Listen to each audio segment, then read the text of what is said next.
Hello everybody, this is Jack Dennis and welcome to our fly fishing and tying channel. I hope you're all having a good start to the new year and out tying a lot of flies. We started a couple of weeks ago with our Jack Dennis and Friends fly tying session. Our first one was with Dave Allison, and I'm going to be showing you some from the past. One of the things I've been involved with my fly tying career is setting up fly tying theaters and been involved with the many conclaves that fly fishing groups and clubs have over the country. And they really highlight tyers that you may not have ever met. And one of the best ones is one in Idaho, both the Western Idaho Expo and the Eastern Idaho Expo, which is in Idaho Falls. They've been doing these fly tying get-togethers for a long time. We're talking over 30 years. So I want to do some highlights from some that I filmed in 2009 and 2010. And you'll get a chance to meet some names you know, and maybe some names you didn't know. And one of the nice things about tying at these expos is all the excitement and sounds of people going around telling lots and lots of fly fishing stories. Most of them may be exaggerated. But one of the nice things about the theater is you get a chance to listen to the tyers talk about their experiences and answer questions. I think you're going to enjoy them. We're going to start this week with several. We'll try to give you the most information. And I know some of you are going to say, wow, you know, I don't know about the materials. Well, these are really uncut. So, you know, you do your best on figuring it out. But I think you're going to enjoy the interaction with the crowd and with the tyers. And really uncut and I think extremely fun. Let's get going.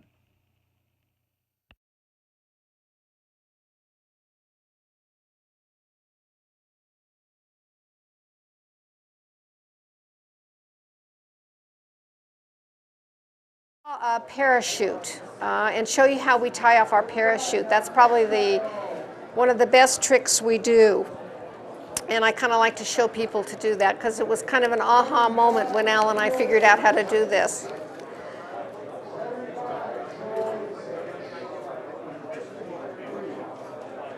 Again, I'm just going to use the moose tail.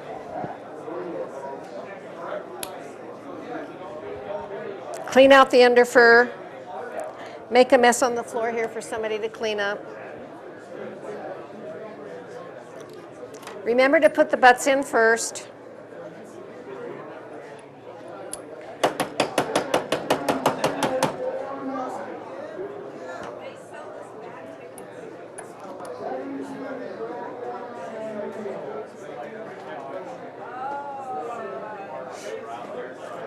We'll use gray tying thread, and I'll start my base wrap at about the 1/2 point, or I mean the 1/3 point.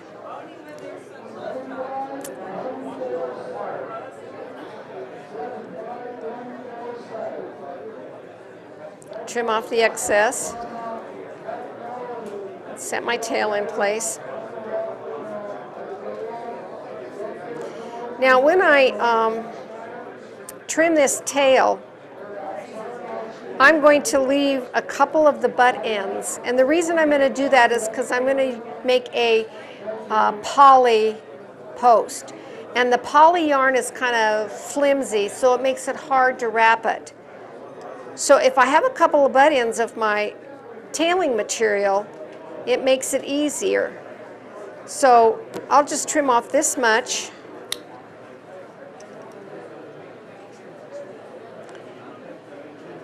Then I'll come over here and kind of set these up a little bit.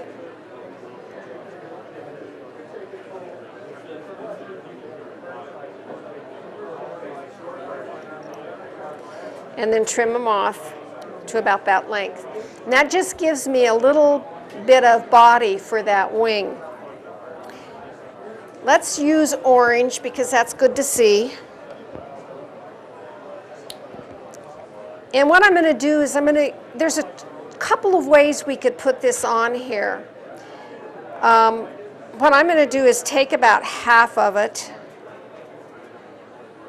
and I'm going to bring it up from the bottom like this. So if I bring it up and wrap it around and hold it up like this, and I bring one wrap this way and one wrap this way, I really have already attached that poly to the hook. Got a piece that didn't get hooked or caught, so we'll just trim it off. My scissors seem to be dull. Okay. Now, if you have a rotary vise, it's really a lot easier to turn the vise like this to do the wrapping. So I'll take a few wraps, and then I'm going to go down and take a wrap around the shank. It's kind of like laying rebar. That gives it a little more strength too.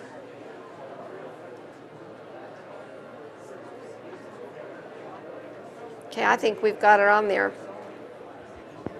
Again, I'm going to measure with my scissors and trim it.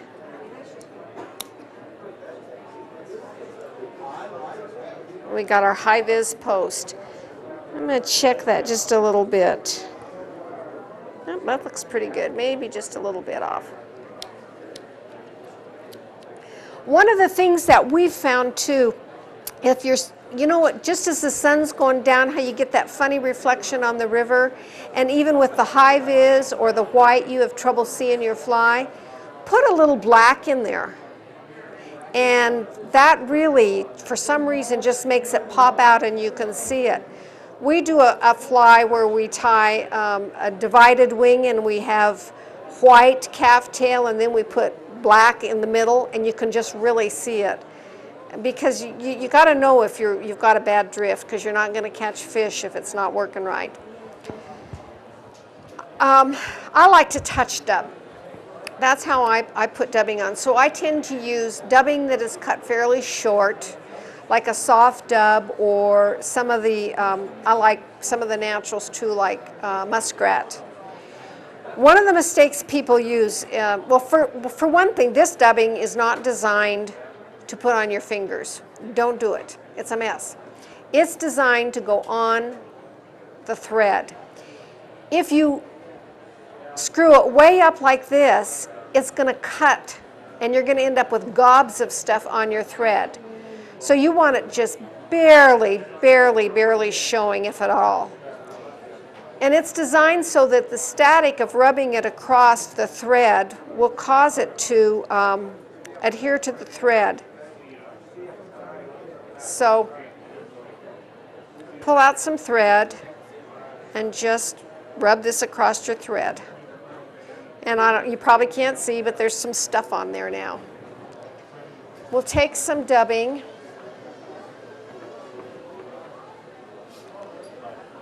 And just like you're using a paintbrush, just rub it along there and see how it sticks. Gary always liked to use it just like this. We had long discussions about this. And on my nymphs, I let it stay like this.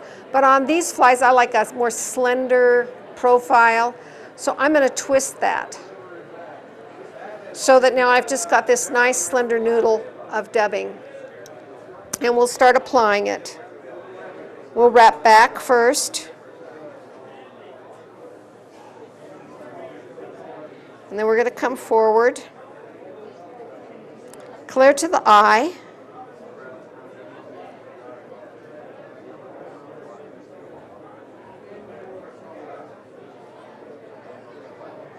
Okay.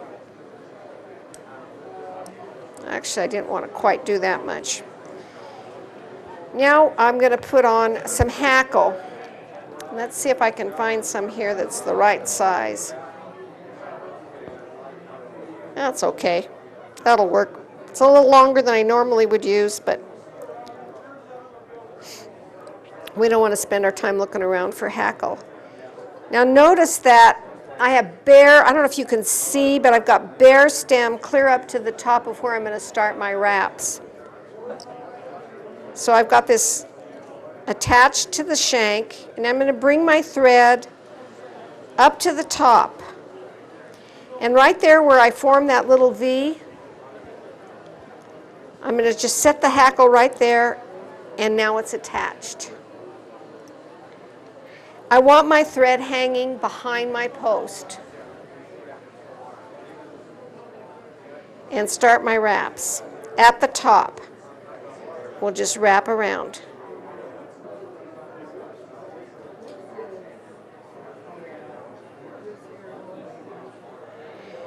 When I've got the amount of hackle on there I want, you need to hold the end down and towards the back, like that. And what I'm going to do is wrap the thread between the shank and my wraps of hackle and over the top of this, thus tying it to the post. So, like this. And I'll take a couple of wraps, and then I'm going to cut the end off, the excess. And now I'll take a couple more wraps just to kind of clean it up. At this point, what we used to do is pull up all this hackle and try to do a whip finish on the end with a whip finish tool. And so you end up messing up your hackle. And that was kind of disappointing because you got this beautiful fly and suddenly it's not looking so good. So what we do now is we take a half hitch tool instead. This is my bodkin, and it just happens to have a half hitch. You can use a ballpoint pen if it's smooth on the end here. And one wrap is a half hitch. 2 or more wraps is a whip finish, and you just stick it over the edge and do your finish right there. Now I have found that if I start doing much more than 2 at a time, I start having trouble slipping it off, so I just like to do 2 and do it several times like that. And you've finished your fly. When we're done with this fly, what we like to do is take a really thin cement and drop it right up here and let it run down through the hackle, and it'll soak into the thread.